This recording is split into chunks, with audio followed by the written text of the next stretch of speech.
So when you're a new startup, you don't have a lot of marketing budget. You really have to use social media. And the big tool that you use, and this is an enormous takeaway, is how you used video content to really get the message out about who you are, what you represent, and what fans can experience when they come to your game. So talk about kind of focusing on video creation as a main communication tool.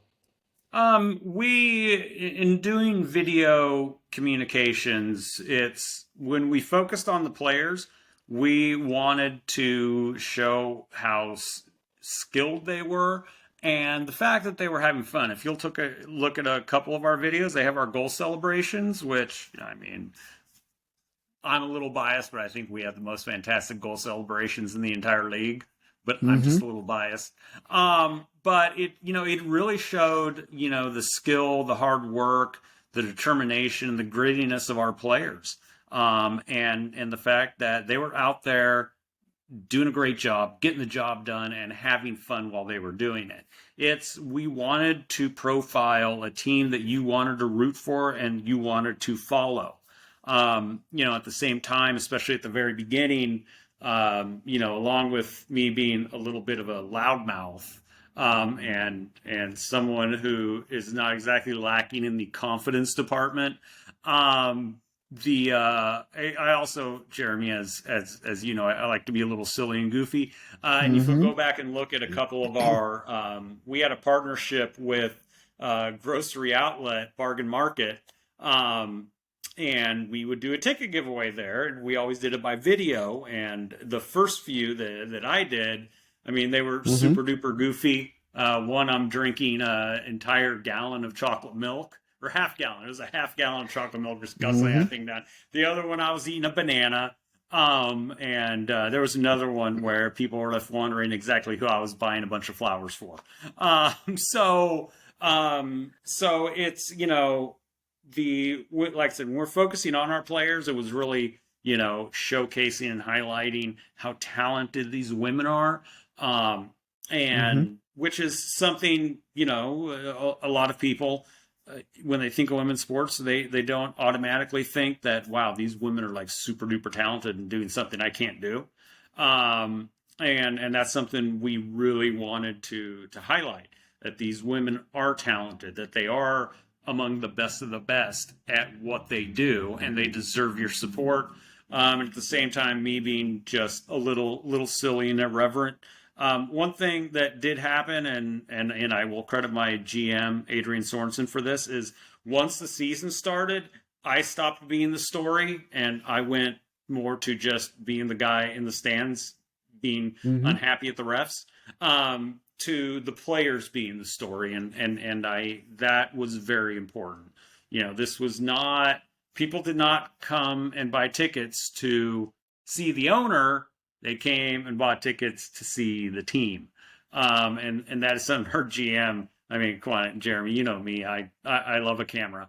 But and that's something our GM really stressed to me, and throughout the course of the season, it really, her take of, we're going to focus on our players and the women that people are coming out to see, that really proved golden. Mm-hmm. It really, highlighted our players, made them recognizable in the community, and made them likable, and made people want to come out and watch them. Yeah, as I look through some of your videos, I'm just on Instagram. Some have 10,000 views, some have 6,000, 3,000. So you've got a bunch of different views, and it's all about the athletes that you have on your Yeah. team. But you watch these videos for an organization like yours that just doesn't have that budget to be able to pay for videographers and some of these things. You were able to find some help to be able to put together some really great looking, authentic videos. Where did you find the people? What were the questions that you asked them to be able to I'm kind of get some help here? I am big on relationships and Mm-hmm. taking advantage of those relationships. Our GM, Adrian Sorensen, she is the head coach for Delta Women's Soccer. And their video guys, a guy named Mark Stevie, fantastic, absolutely fantastic. And because of the existing relationship with he and Delta Women's Soccer and Adrian, did it for us at basically at, wholesale rates, Mm. which made it very affordable to get these done. And also, like I said, it's using this as a relationship. He's also able to use our videos and use them to market to other people to do videos. So it's really, and that goes into all the earned media we got. I mean, look, Hmm. I am, a lot of people would ask, how did we get so much earned media? I'm going to go on a limb and say we probably got more earned media than any other team in our division, possibly any other team in the league. I mean, you turn around and we were on Good Day Sacramento, we were on KCRA3, we were in San Joaquin Magazine, we had a weekly spot on K-Win, the K-Win Morning Show, which our players play once again. Once the season started, it was our players being on that weekly spot on the K-Win Morning Show, and it was for me. It was leveraging the relationships we already had, or I already had, with all these TV stations because once again, my day job, political consultant, I make a ton of TV buys. So yes, I was at a Hmm. little bit of an unfair advantage in regards to getting people on TV because I'm dealing with people I already have a pre-existing relationship with on my day job. And so it's very easy to pitch them. They also know that if it was me going to be on TV, they know I'm good for a good notable quotable or two during any interview, and they love those. So, but it was myself, Alan Sanchez, who also helped us out. Him and he and his contacts. He's the one that worked to get us on Good Day Sacramento when they came out for an entire morning, and we ran Cody through some drills and whatnot. But Alan also really had a ton of those contacts that he leveraged his existing relationships. So, for any other sports organization out there, as far as getting on TV, obviously it would help if your owner, bought millions of dollars worth of TV ad buys every 2 years from KCRA3. But aside from that, it is really making those relationships and then leveraging those relationships. Look, these people are always looking for content. Especially morning shows. If you'll notice, most of our earned media was during morning show segment time. They are always looking for good content. Our jersey reveal was on KCRA3. I mean, we had 5 minutes in the 7 o'clock hour of KCRA3. That's worth, that's worth five figures easy. But they wanted content. We're like, hey, we'll reveal our jersey on your guys's, morning show. And they're like, sign us up. Yes, we love content like that. They love interesting content. So if you're able to provide them with interesting content, especially TV morning shows, they will eat that up.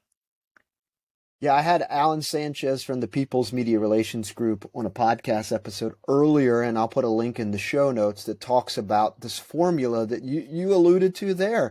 Pitching to TV stations with something that would be beneficial for them, and it's not all about you. It Yeah. serves their needs, serves the community, and what have you. But there's a formula that Alan knows and you know pretty well. But when you pitch TV stations to get some free TV coverage, there's a process, right?